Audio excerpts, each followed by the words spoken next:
जय हिंद दोस्तों। डिस्क्लेमर पढ़ लीजिएगा, मैं सेबी पंजीकृत सलाहकार नहीं हूं दोस्तों। जैसा कि आप लोगों को पता है दोस्तों, कल आने वाला है इस कंपनी का रिजल्ट। जी हाँ, रिजल्ट कंपनी अपना घोषित करने वाली है 19 जनवरी 2026 को। कल सोमवार को कंपनी अपना Indian railway finance corporation limited IRFC result घोषित करने वाली है। रिजल्ट के साथ में डिविडेंट विडेंट नहीं है। डिविडेंट अगर बाद में देगी, अनाउंस करेगी, तो मैं आप लोगों को बताऊंगा।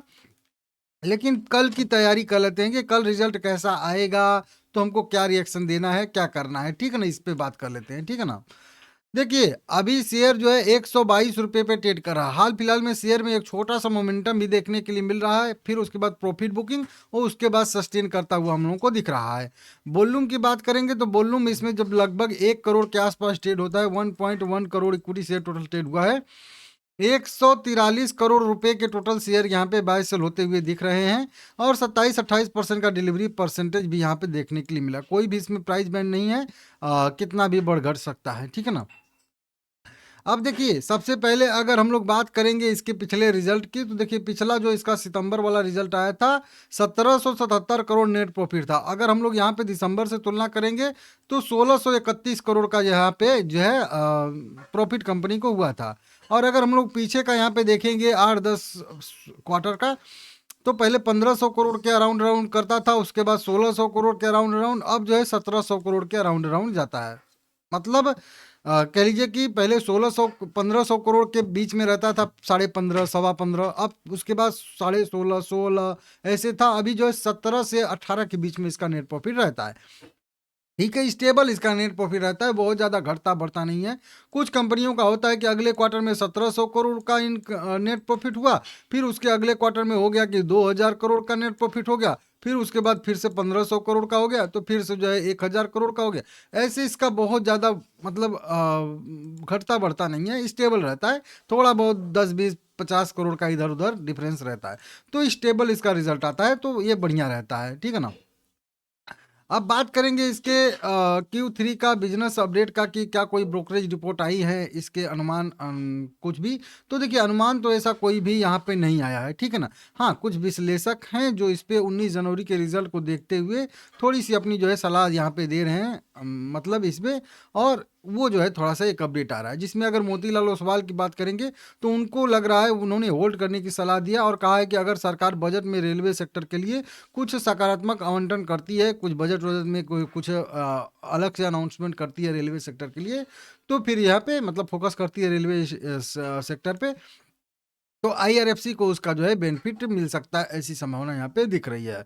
तो यहाँ पे मोतीलाल ओसवाल का यहाँ पे बताया जा रहा है। रिजल्ट तो वहीं सेम न्यूट्रल ही यहाँ पे आ सकता है, मतलब जैसा आता था उसी के हिसाब से यहाँ पे आने की संभावना है 19 जनवरी 2026 को। तो इसको आप लोग देख लीजिएगा। बाकी मेन जो कह लीजिए कि रहेगा इसका जो फोकस, वो बजट पे ही रहने वाला है। बजट में अभी 1 महीने का और टाइम बाकी है।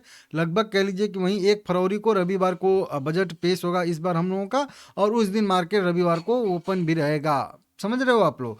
तो रिजल्ट मतलब बजट के दिन मार्केट ओपन रहेगा इसमें, तो देख लीजिएगा आप लोग।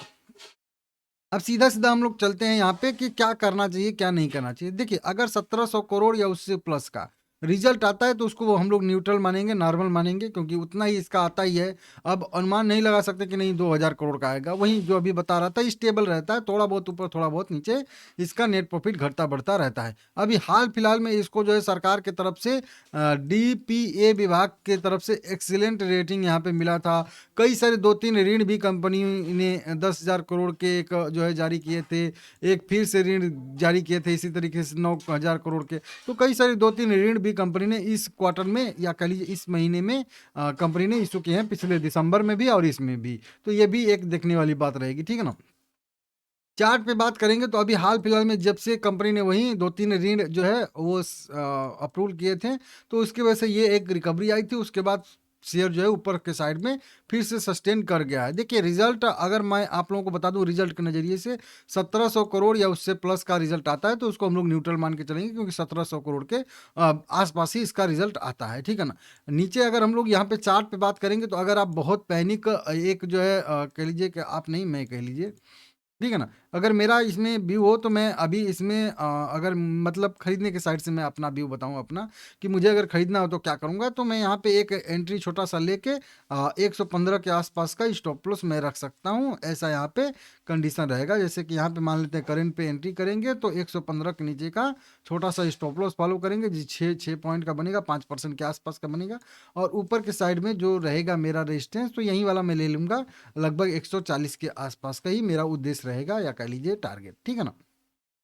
उसी के साथ में अगर मेरे पास है शेयर तो मैं क्या करूंगा, तो अगर है शेयर और मैं केवल रिजल्ट पे भरोसा करके जाऊंगा, तो मैं ये वाला जो है 120 रुपये के नीचे का इसमें मैं अपना एसएल जो है वो फॉलो करूंगा। 119 रुपये कह लीजिए के नीचे का एक छोटा सा एसएल फॉलो कर सकता हूँ अगर है, और बहुत छोटा स्टॉप लॉस मुझे फॉलो करना हो तो ये मैं यहाँ पे दो काम करूंगा। अगर मुझे कंफर्मेशन के साथ जाना है तो ये वाला लेवल मैं आप लोगों को बताया हूँ 125 रुपये के आसपास का यहाँ पे आ रहा है, सॉरी 27 रुपये आ रहा है। तो 127 रुपये के ऊपर जाके फिर एक बार रिट्रेस करेगा, तब मैं जो है अगर कंफर्मेशन के साथ जाना चाहूँगा उसी 140 के लिए। और फिर जो हम लोगों का हमारा कह लीजिए कि स्टॉप लॉस रहेगा, मैं रखूँगा वो छोटा सा रखूँगा 120-22 रुपये के नीचे का, ठीक है ना। तो इस तरीके से दो तीन मेरी स्ट्रेटजी इसमें रहने वाली है।